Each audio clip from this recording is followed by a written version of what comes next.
There's a lot of great stuff out there that doesn't get seen. And you can walk through Artist Alley and see tons of people doing cool stuff. A creator I just talked to the other day, his face lit up and he goes, "This is kind of like self-publishing with benefits." And he was like happy about it. I'm like, yes, exactly. We're not going to own your stuff. You can leave whenever you want. But if you want to get your books in the direct market, be in a cool imprint, we're your people. Get to the point. Hello, Dirk Manning here. I am the writer and creator of many comic books and graphic novel series, including Tales of Mystery, Nightmare World, Hope, Homestead, Love Stories About Death, and I also now proudly serve as publisher at SourcePoint Press. But you, my friends, are listening to Two Geeks Talking, which is just absolutely amazing. So I'm going to get out of here so you can get to all the good stuff. You can't leave yet. It's your interview. Oh, sorry. It's all good. Sorry, I was thinking that was like an independent sizzle reel. I'm sorry. It's all good. No, that works out. I'll leave it in there. It's fun. Good morning, afternoon, evening, everyone. Two Geeks Talking is an entertainment industry interview show where we interview the creative people from the comic, film, TV, movie, and video game industries. And of course, I'm your host, Kurt Sasso. We are starting off 2026 with one of the long-standing returning guests that I've had on the show since we started back in 2008. Him and Trevor Mueller are both in the double digits when it comes to returning guests. And it's not to say that they've consumed all of my interviews over the past 17, 18, 19 years here, but it is safe to say that they are very talented individuals.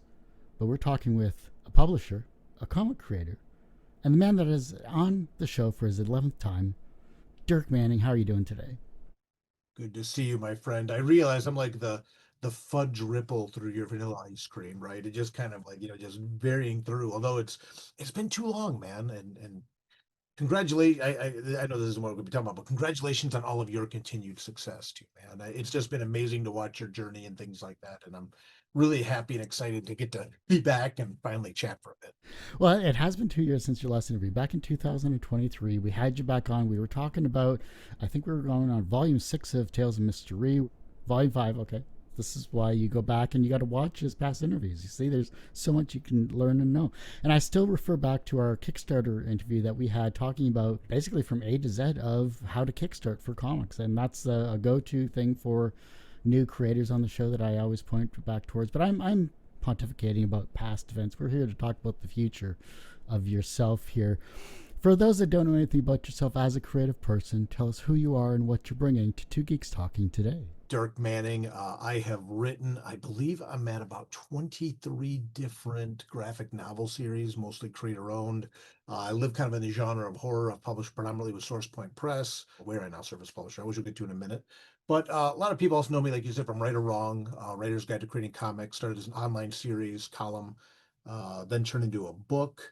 It's been a wild ride, man. To publish 20 plus graphic novels over 20 plus years, not including all the side quest stuff I've done here and there. It's been pretty cool. Well, that kind of brings me to my first question here. I saw this on social media. I saw that you became publisher at SourcePoint Press. When you stepped from creator to publisher, what belief about leadership did you realize was wrong, and what moment forced that realization? I don't know if it's so much a matter of like what was wrong as much as it was like there was an opportunity to kind of right things, to kind of not to play on right or wrong.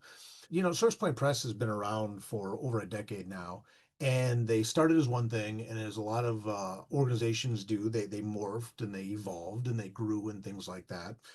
I think a lot of people involved in the old regime will tell you they kind of got away from what originally made them very beloved to a lot of readers, to a lot of retailers, and things like that, which is really cutting edge creator owned work. And when the opportunity came up, take a leadership role, a larger leadership role with the company, it was a situation where that's kind of what I put forward. I said, look, let's get back to our roots of the company. Let's get back to doing creator-owned graphic novels and self-contained stories and things that people can really sink their teeth into. Little did I know that in proposing that, I was working myself into a job as now publisher of the whole company. That's kind of a natural progression for you, though. I mean, you've been in the industry for 20 plus years. You've guided other creators, whether you've conversed with them, whether you've met them at conventions, you've collaborated on other books as well too. So I think this isn't really wedging yourself into a job. I think this is a matter of just your next evolution as a creative person. It's funny. Several people have told me that over the last year now. Like we all knew it was going to come to this at some point, and I have joke. I wish you would have told me so I could have better stopped it from happening. Right? And I appreciate that. I do appreciate the kind words. It's the gray hair coming in, right? It's one of those things. It's like, you get to a point. I'm probably, well, not probably, I can guarantee you, I'm closer to the end of my career than the beginning, right? I've been doing this for over 20 years now. I have a lot of experience and a lot of knowledge and a lot of opinions, and I like to think they're informed opinions based on all the work I've done over the years. But I will tell you, as much as I thought I knew about publishing and about all of this work, the learning curve when you actually become publisher has been very steep. A lot of spreadsheets, right? A lot of things that you got to think about that you haven't thought about before, or new ways of thinking about things. That's why one of the conditions I had when I agreed to take the position of publisher at Sourcepoint Press was I wanted Josh Werner to stay involved. Josh Werner formed the company many years ago, helped co-found the company, and he has an institutional knowledge that I just don't have, right? I've always considered myself very much a team player with the publishers I work with. But I also recognize that I've always been kind of like Batman to the Justice League too, right? I come in, I do my thing, and then I go off and I tour for a year or whatever it is, and I come back with my next book. And I try to always be a team player and help out where I can. But now being involved in like the not being involved with, but being a huge part of the day-to-day operations of the company, you learn how much you didn't know, and that's exciting and it's challenging and it's stressful at times, but it's also a privilege to be in this position, a privilege to be able to now help usher in new creators into the direct market through the partnerships we formed and based on the reputation of the company, which hopefully I'm not going to drive into the ground. Well, I mean, let's not hazard any guess or raise any red flags as to what may occur if that does happen. But let's think on a more positive aspect here. Having the skills as a publisher now, being in the industry for over 20 years, is there an invisible skill that separates publishers who endure from those who burn out, and how do you actively protect that in yourself? Gosh, one of the things that Travis McIntyre, Josh Werner, who kind of headed SourcePoint Press before, did was they demonstrated a level of tenacity that really carried them to the point where then I kind of took the reins.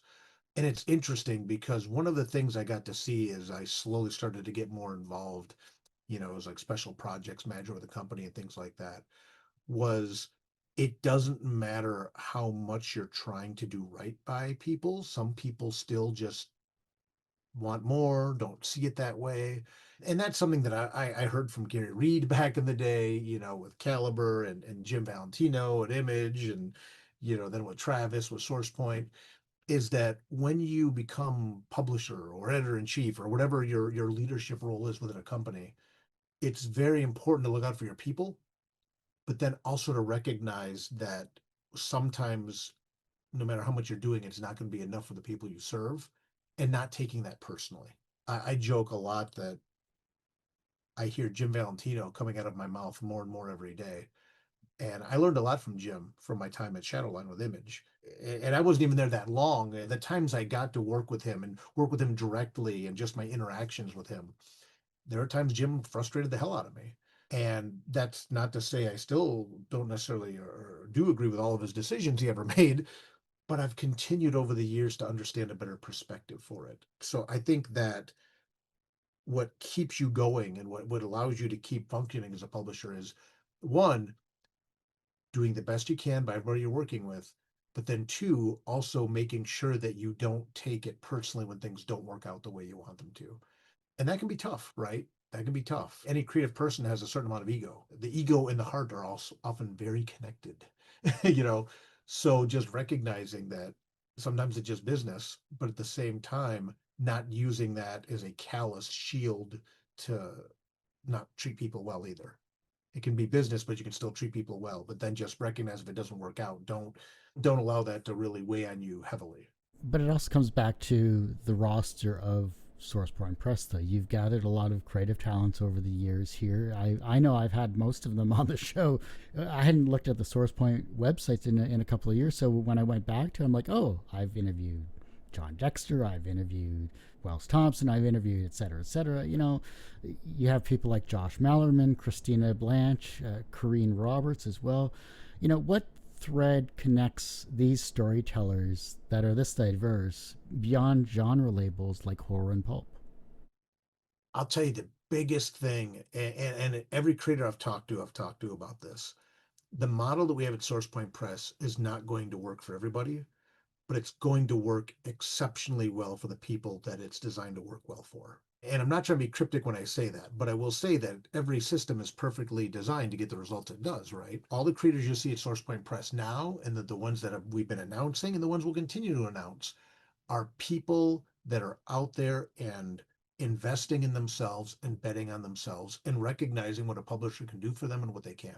With SourcePoint Press, through our partnership with Prana, we can get their graphic novels into Lunar and Universal and comic book stores. Through our own relationship with Simon and Schuster, we can get the books into Amazon and Barnes and Noble and things like that. As a publisher, we have a high tide that raises all ships in regards to the quality of the books we put out. And as a publisher, we can help get people a certain amount of pedigree, right? Back in the day, and again, you and I have been talking for many, many years now. It does something to your pedigree as a creator when you get the image eye on one of your books, right? And my goal is for the SourcePoint logo, help raise the pedigree and create more opportunities for creators who are with us. But that being said, it only does so much. And at the end of the day, the creators we work with are the ones that are out there just betting on themselves, putting in the work, getting on the road to conventions, promoting themselves online, promoting their books online, and things like that, you know. So the graphic novels we publish, our kind of taglines become, you know, comics with a sharp edge. Whether it's an all ages book or whether it's a pulp book or science fiction book, there's a certain sharp edge to these books. But then for the creators, these are creators who are out there doing the work. In full disclosure, and you can see this on the submission guidelines on the website, we do not pay for the printing of our creators' graphic novels. What we do is we help them print broker very economical printing. And then in exchange for that, they own all their own IP and they own all their own physical books so that they have stock that they can take on the road and make more money on than they'll even make by distributing the books through the direct market and through bookstores. But by being on the label and by being affiliated with us, not only do you get to be with, you know, Josh Mallerman's and Christy Blanches and Corinne Roberts and ZM Thomas and all these cool creators, you also then get the other pragmatic benefits of when we're not shining the light directly on you, you still have the opportunity and the drive to get out there and market yourself and push yourself. I find it interesting because you have, I'm going to say, at least 10, 15 creators currently. You said there's a submission guideline as well to submit potential comics and potential working with these people in the future. I think that's really amazing to see. But when you're evaluating these types of pitches or people, you know, what are the specific tells, creative or behavioral, that signal a potential long-term high-impact creator for SourcePoint? Obviously, when I look at a work versus when like Josh Warner looks at a work, we all have our own preferences and biases and things like that. But you look at a guy like Wells Thompson, who's out there just busting his hump, right? Just got the Ringo. He's out there. He's doing shows. You can tell when you pick up a book like Frankenstein the Unconquered, for example, that this is a book he is passionate about. It's that passion for the work that I think attracts me the most to a project. Now, obviously, we're staying away from, for the most part, superhero stuff, for example. I mean, there's a lot of that stuff out there, and we do have to curate the type of books we're putting out so that people know when they see the SourcePoint logo, you can get a certain type of thing. But even you look at the lineup here on the screen below, right? And you got the Bible 2 and the Damnation of Charlie Wormwood and a Werewolf Western book, right? Our partners at Prada joked about how we put out weird books, and I said, "Yeah, get ready because we're just getting weirder." Right. but people that embrace that uniqueness about them and putting out something that's definitively them or definitively their team. I can't tell you, I mean, I probably could, but I have to think about it, how many submissions I've gotten that involve Frankenstein. It's just like this weird thing. There was like a cultural zeitgeist of Frankenstein right now. But Wells was the first one we picked up and one of the first ones we published because of the fact that you can tell that's a book he's very passionate about. And when every page you just see the passion for the project. And when I met Wells in person, like at C2E2 and stuff like that, well before this whole source point thing came together, you can see he's just a passionate guy and he's passionate about his books and he's willing to get out there and do the work. That's who this model is designed for. And admittedly, in full disclosure, I recognize that that's the kind of model that I've done for myself too. I think all success is subjective, but I think I've had a pretty successful run.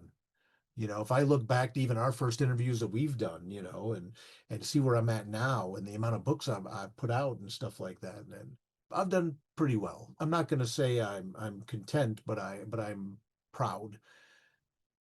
If we can help provide these opportunities through other creators, through the SourcePoint Press model, to do that, to be with a publisher they're proud of, to help get access to and keep access to their own books and their own IP and things like that.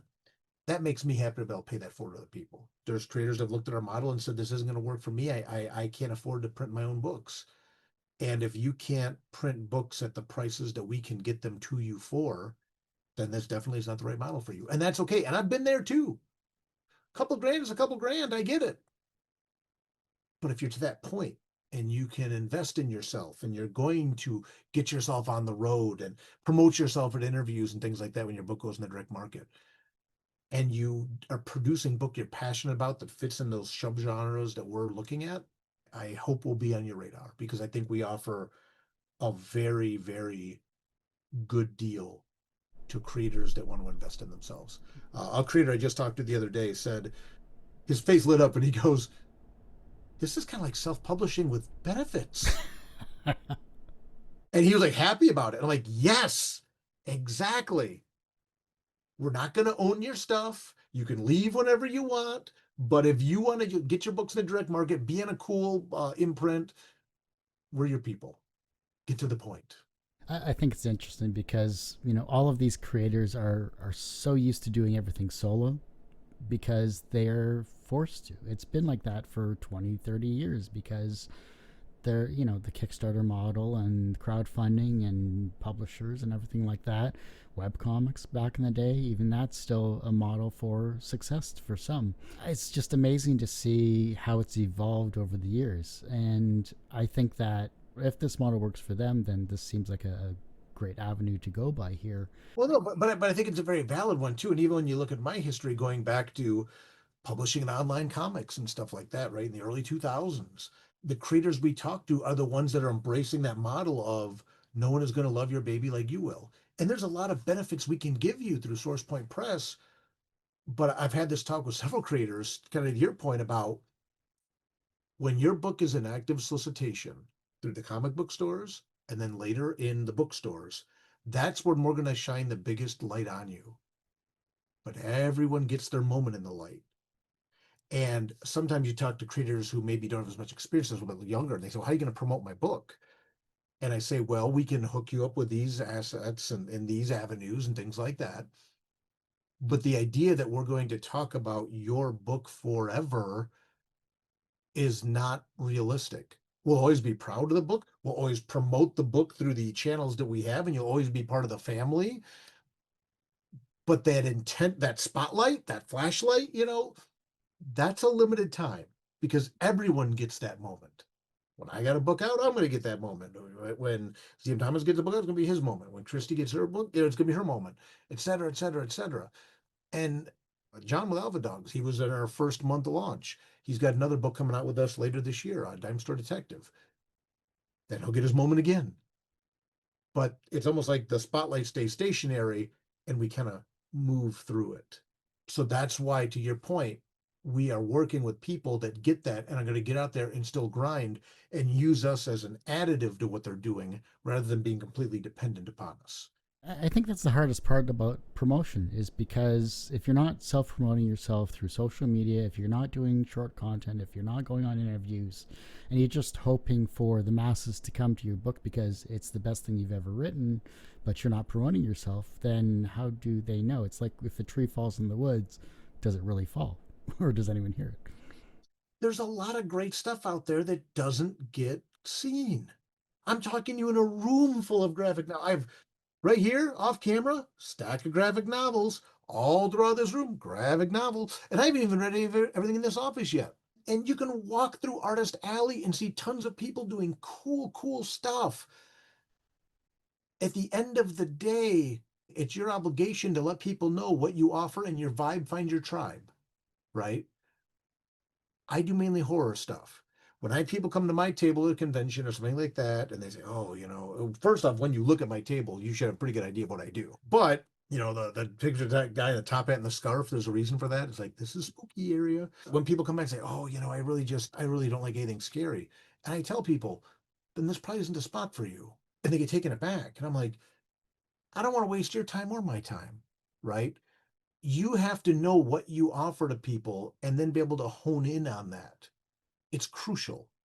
That's how a quality product combined with strong promotion starts to sell. And it's not that this is all about the money, but again, when you're investing in yourself and you're investing in your brand and you're investing in your career, ideally you want to be able to make some of that money back. And that's how you do it. You create quality product and then you talk about it. It's interesting because there's so many avenues of creativity out there. You know, you can create short films, you can create content, you obviously have digital art, you have live streaming of your work if you're an artist or if you're a writer doing sessions. You know, there's so many ways to promote yourself and to promote the comics that you have, especially with the stable that you have currently with South Point Press here. But how do you lead a company full of these types of creative people who are used to being in charge of their own works? I hold the door. I've been very clear with everyone that there's only 24 hours in a day. I too am still working as a creator. I did not aspire to have this position, but I can hold the door and I can build the infrastructure which will allow us all to have success if you are willing to put the work in. And that's really what it comes down to. I have a lot of experience. Josh Werner has a lot of experience. We're happy to share that experience with people and things like that. But everybody can only get so much time. At the end of the day, we are looking for creators who are willing to go out there and then just put the time in and put the effort in. It's funny. I think part of this goes back to kind of my martial arts background, where our Grand Master, we would see him twice a year. He was from out of state, and we would see him twice a year. And sometimes he would show us something even very minor, like how like you're curling your thumb on like a block or something like that, right? And I swear to you, he would come back in 6 months and he would say, fixed thumb. He goes, I tell you nothing else. And I'm not being disrespectful. That's just, if you know our grandmaster, that's exactly how he talks. He goes, fixed thumb. I show you nothing else. He goes, you fix, then we do more. And that was it. And you didn't get anything else from him. And I'm like, how does he remember like that, the foot or the thought, whatever it was he told you? But that's also part of it too, is like I'm learning as a publisher that you learn real quick who's willing to take what you have to say and apply it and not. And again, my way is not the only way, right? Just because I wrote a book about it, just coming to this 20 years, my way is not the only way. There are people that have started later than me in the creator owned space that have a lot more success than me. I'm not a TikTok guy, for example. I try to do a little bit of TikToking here and there. I'm not comfortable on video content. That's why you always see me touching my face and stuff like that. It's my natural inclination to not be on camera, right? But I do know what works historically. I do also try to look at who the creator is and talk to them about what they can do. It's funny, before we were talking, I was answering an email to a creator we have coming up. We haven't officially announced her book yet, but she signed and things like that. I'm really excited about it. We were talking about a print run and like how many books to print. And it's like, well, here's all the different factors to consider. Sometimes you have these conversations with people and you know that they're not listening to you, they're only waiting so they can talk again. Okay. I mean, at the end of the day, you got to do what's right for you. There's a couple creators I've talked to who I just said, look, this isn't going to be the right model for you because what you want to do does not align with what we're doing. And that's okay. Again, you don't let that stuff into your heart, right? You don't take that personally. The people that we're working with, I value their independence. I value their drive. I value that they want to do it their way. And as long as we all understand that Josh and I have a certain amount of time to give everybody, and that we're building systems to kind of fire you out of a rocket the most we can, we'll give you like the initial liftoff, but then you got to steer and drive after that, right? And there's some people that are going to hear this and kind of talk smack about it.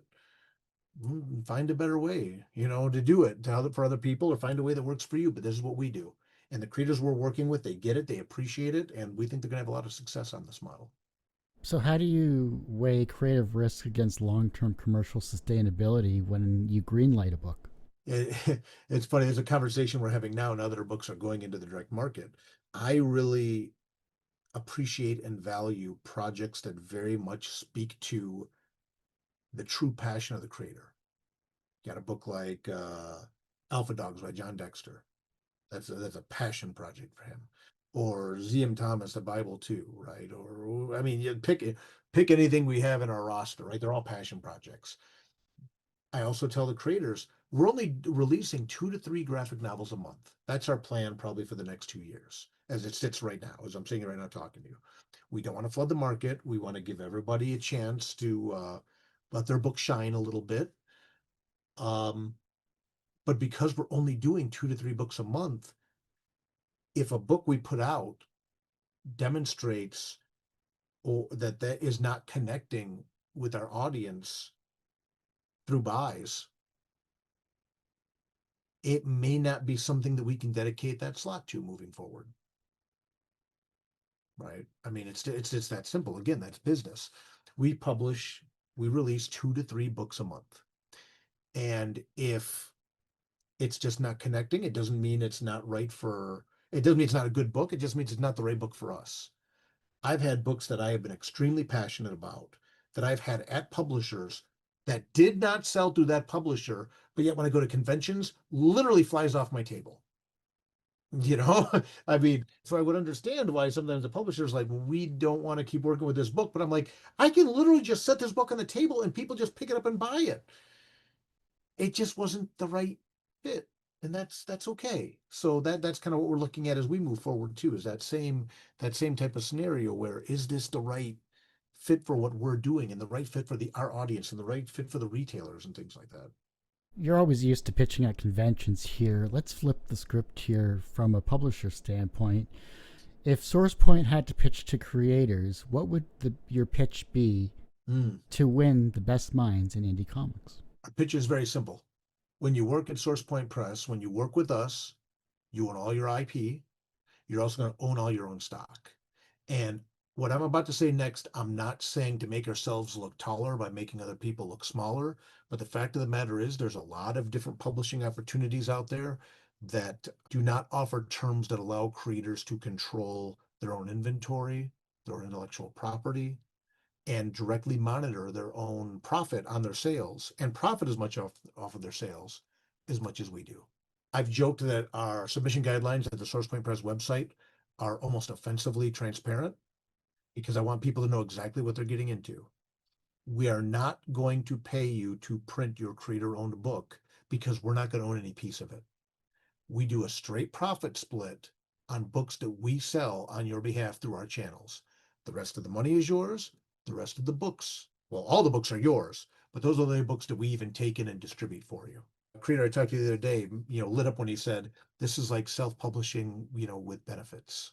If that idea intrigues you and that idea makes you smile, check out sourcepointpress.com, check out our submission guidelines, put something through for us. Scaling is always interesting, especially since you're only putting out 2 to 3 books a month in that respect, which means you have to have at least, 12 months in a year, 36 books plus, let's say. twice on Sunday if you sell like that. I don't Right. know. Left in Albuquerque, right? Right. Exactly, yeah.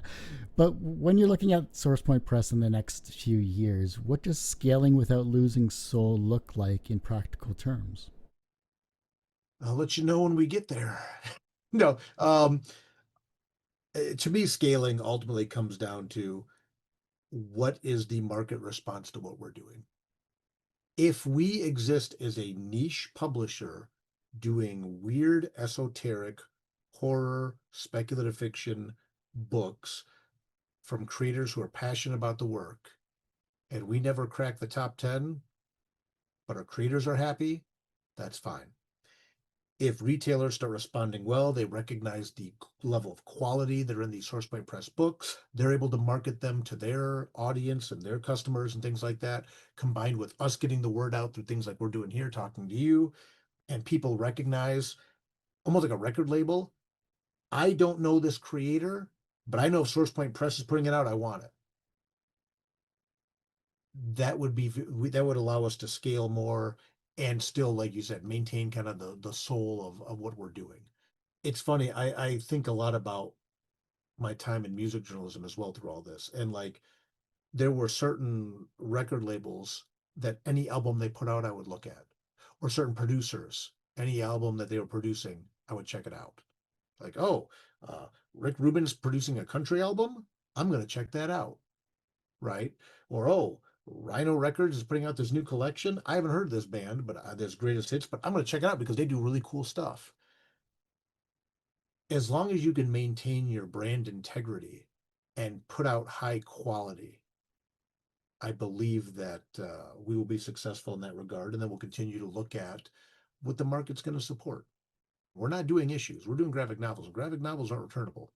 We recognize that too. That's something I'm very clear to the creators about. But I know readers want new stuff, they want original stuff. And we are going to be offering that very consistently for the next several years. We have, I think, 40 books on our roster right now in various stages of production and things like that. Yeah. So we're going to be here for a minute, knock on wood. Is there an unconventional publishing or marketing experiment you're either running now or eager to try that would make traditional publishers nervous? I think the nature of some of the stuff we're going to be doing might be looked at like a little bit like market disruption a little bit. SourcePoint Press is putting out our first horror manga this year. We're going to be doing some all ages books that are digest sized. But then at the same time, we're working with Josh Mallerman, his first ever graphic novel. You know, he did Bird Box. He's got Other Mommy coming out this year in theaters. Ron Chaney, we brought back London After Midnight as the most famous lost horror film of all time as a graphic novel. But then we're doing the Bible too. Then we're doing Frankenstein the Unconquered.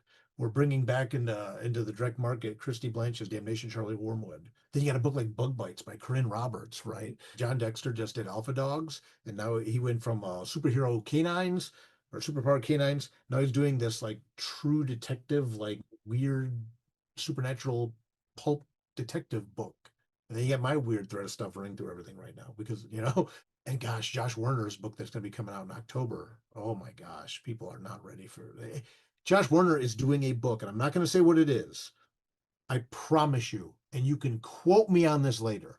There has never been a graphic novel like Hollow Bane by Josh Werner. Ever. Yeah, we get some cool stuff coming. Because you're releasing like 36 plus books, I kind of hinted at that a couple of questions ago. Like this coming year, what's coming out in January? What's coming in February, March? Tell me who's on the docket, so to speak, that we can look forward to from SourcePoint Press. Gosh, we had some really cool stuff. Alex Alabis has got a book coming out called Chivalrous Arts with Ryan Tavares. Tavares, an artist. I really like his work. I'm excited about that. John Dexter's next book is coming out, Dime Store Detective. Like stoked about that. Nandor's Seasons book. I always said we're not going to do superhero books, but he did such a unique spin on the genre that I wanted to get that out there. Kind of equivalent, almost like a demo in a way by Brian Wood and Becky Cloonan, kind of the closest thing I come to. Uh, I'll tell you what I'm really looking forward to is not having so many Dirk Manning books in the lineup, quite frankly.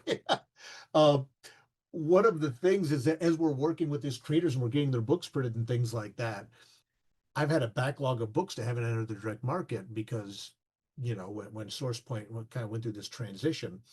So it's like to keep our market presence, I've been moving a lot of my books into the direct market that haven't been there yet. Now, to be fair, like one of them, I worked on a book with Josh Malerman, right? I worked on, RSVP ESP. I don't consider that a Dirk Manning book as much as that's a book I did with Josh Malerman. He's the star of the show. Same with Ron Chaney and Chaney Entertainment for London After Midnight. But I kind of wince when I see our lineup and I'm like, oh, there's two books and one of mine. There's a book and there's one I worked on. I look forward to in the next 6 months pulling away from that. When I did the initial math, I realized that I think the first year and a half, I could have a book of mine every month come out that hasn't been in the direct market. So I'm looking forward to getting away from that. I can tell you that much. Dr. Christy Blanche, Damnation, Charlie Wormwood, bringing that back. I'm excited. I mentioned a moment ago, we're doing our first horror manga. We got a cool all ages book coming up. We're talking to a couple creators who maybe have had issues come out through other publishers that maybe never got a full release, some really high quality stuff. So stay tuned. And ideally, we're going to have less of my half face in there moving forward as well. Because there's so many great creators that are their books are at the printer right now and things like that. And we're starting to work those into the mix. I'm exceptionally excited. I will say too one more. Z.M. Thomas did the Bible too. I think one of the most viral comic covers of all time. You can see it down here. He's also done some really cool like horror books and things like that. So like the Biotic Crisis he did. That's going to be such a tonal shift from Bible too. I cannot wait for people to see that one. That's another one I'm really excited about. One more, Joshua Ross, Divinity Calls Shotgun. Oh my gosh, it's like Dogma by way of Jeff Darrow. Yeah, Riot Force by Austin McKinley is like the best '80s cartoon that was never made. We're putting an omnibus of that collection, and then he's already working on his next creator-owned book, which is kind of like a science fiction-y kind of pulp book. Lots of cool stuff, man. Lots of really cool stuff. I'm really excited. So a lot to look forward to then. Yeah, absolutely. And like I said, and less of me, which I'm most excited about. You're just clearing out your garage so that you can actually park your car. That's what you're doing. Well, yeah, right. That's exactly it, right? It's like I can finally get these books back out there, but no, but there's stuff that just hasn't been in the direct market. And I mean, SourcePoint Press is obviously reflective of my tastes as well as Josh Warner's tastes. But all jokes aside, getting Homestead, for example, which was nominated for the Ringo as a finalist for Best Original Graphic Novel of the Year. The work that Les Garner did and Rao Blackhawk did on that book and things like that. I'm so excited for that to get out there to the people. That was a book that was solicited in issue form right before SourcePoint went on hiatus. So it never came out in the direct market. Everyone who reads Homestead has been moved by it. I'm excited to get that out there. But then like I said, I'm also excited to fade more and more behind the scenes as we move forward, contrary to popular belief. Yeah. Just pull the Wizard of Oz, pay no attention to the man behind the curtain. They pay no attention to the guy behind the mask. It's like, just I want to facilitate more and more of these creators getting their books out there and then drop some of mine in once in a while, get Tales of Mystery back into the direct market. Some of my new creator owned stuff. We got a really solid lineup these next my brain went to publishing terms. These next several quarters, we've got some really cool stuff lined up. But we do. I'm really excited. Oh, that's awesome. I love it. I know, Dirk, we could talk all day about everything and anything. Obviously, any of your stable at SourcePoint Press is always welcome on the show. I'd love to have them back on. For those that have never seen past interviews, a lot of the creators he's talked about, like John Dexter, Nador, Wells Thompson, they have been on Two Geeks Talking in the past, actually talking about Alpha Dogs, Frankenstein Unconquered. I know Nader talked about one of his previous works, I think before he switched to his Seasons one. So a lot of great past creators that have been on the show too that you can watch on this show. We're wrapping up here, Dirk, as always. You're always welcome back on here. Eventually you may tie Trevor, but who knows? We'll see. Listen, I know what you're doing, and I'm glad that Trevor finally got ahead because he was always right behind me. So I took a step back, decided to relaunch SourcePoint Press to open the avenue up for many creators. And Trevor's another guy that hopefully at some point we can work together. I know he has so much stuff going on. But that being said, I gave him 2 years. You and I will be talking again sooner than later. I promise you that. It will not be 2 years before we speak again. Fair enough. I appreciate that here, Dirk. I appreciate you, man. Thank you so much. For those that want to support, of course, yourself and SourcePoint Press, where can they find you? How can they support you? And they should support the amazing creators you have that are going to be appearing in 2026 and beyond here. I appreciate that. Yeah, sourcepointpress.com. You'll see on our website, we're very creator focused. You can see our creators and the books they published. Go to your comic book stores. We release our books to the comic book stores through our partners at Prana. So if you go to the Prana publishers and look for the SourcePoint Press books, check out the graphic novels. Treat yourself to a complete reading experience and go that way. And if people want to find me, they can just look on most social media at Dirk Manning. Look for the guy at the top end of the scarf, or go to dirkmanning.com. Well, like I said, that ends this particular episode of Two Geeks Talking. You can, of course, find Dirk's past 11 interviews, 10 plus interviews, on our YouTube channel, youtube.com/TGT Media. The podcast you can find at Two Geeks Talking. That's TWO Geeks Talking, wherever you get your podcasts.